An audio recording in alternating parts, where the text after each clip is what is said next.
जब हम 1932 का खतियान लाते हैं तो इनको पेट में दर्द होता है। जब ओबीसी को 27% का आरक्षण देते हैं तो इनको पेट में दर्द होता है, और सरना धर्म कोड लाते हैं तो भी इनको पेट में दर्द होता है। यहाँ का आदिवासी, दलित, पिछड़ा, इन लोग तो अपने रिजर्वेशन से किसी तरह से सुरक्षित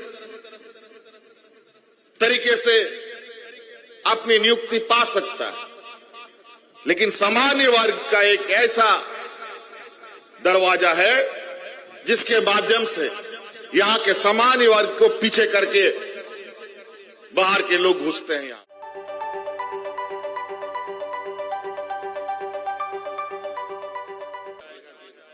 वही हाल है झारखंड में। जब हम 1932 का खतियान लाते हैं तो इनको पेट में दर्द होता है। जब ओबीसी को 27% का आरक्षण देते हैं तो इनको पेट में दर्द होता है, और सरना धर्म कोड लाते हैं तो भी इनको पेट में दर्द होता है। अजीब हालत है। और दर्द ऐसे नहीं, पीठ पीछे होता है। जब इसको सदन में पारित करते हैं तो पुरजोर विरोध करते हैं। जब पारित हो जाता है तो एक सुर में आवाज बुलंद करते हैं, नहीं हम लोग भी इसके समर्थन में हैं। लेकिन समर्थन में वाकई वो होते नहीं है। आज महीनों हो चुके हैं, हम लोग सरना कोड पारित किए, कितना महीना हो गया, साल होने जा रहा है। सरना धर्म कोड साल भर हो गया हम लोग को पारित किए हुए। आज उस पर इन लोगों ने एक भी पहल किया हो तो बता दे ये लोग। अभी जब हम इस राज्य के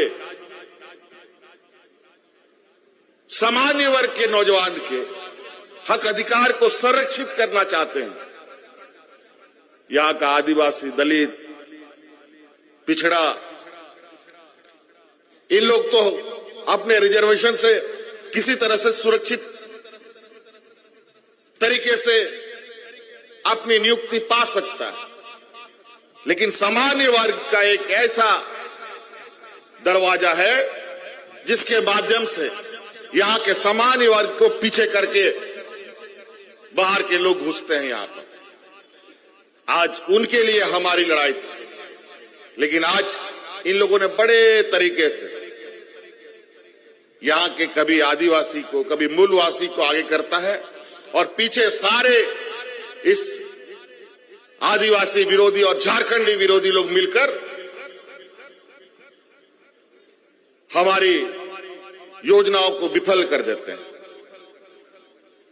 होने लगता है वही 1932 जब ये लोग लेके आए थे तो लोग एक दूसरे का खून पीने के लिए तैयार हो गए, लेकिन वही 1932 का जब कानून हम लोग लाए तो रंग गुलाल अबीर के साथ उस कानून का स्वागत राज्यवासियों ने किया। कैसे? यही सोच उसमें और हम लोगों में।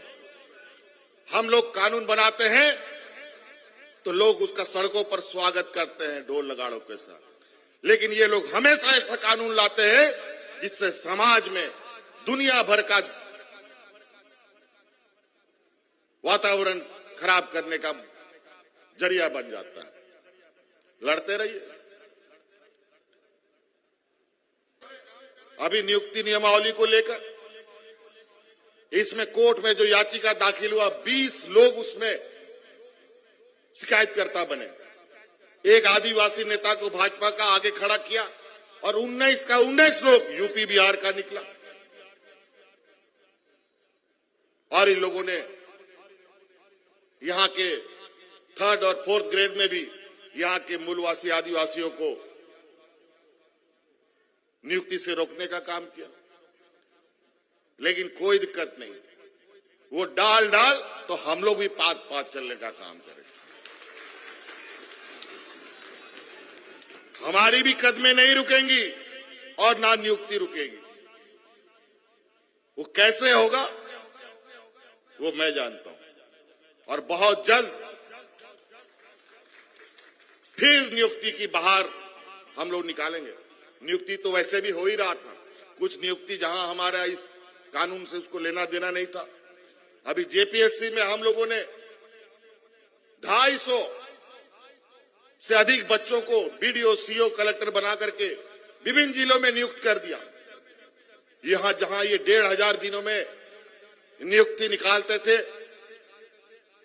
परीक्षा फल निकालते थे, वहां हम लोगों ने 250 दिनों में परीक्षा फल निकाल करके बीडीओ, सीओ बनाया।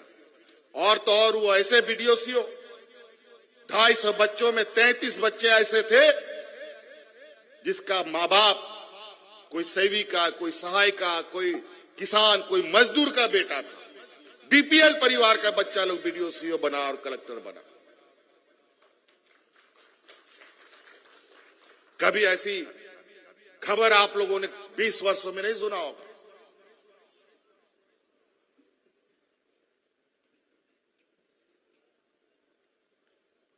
कई ऐसी और चीजें हैं जो बहुत इस राज्य को दिशा देने में एक मील का पत्थर साबित होगा।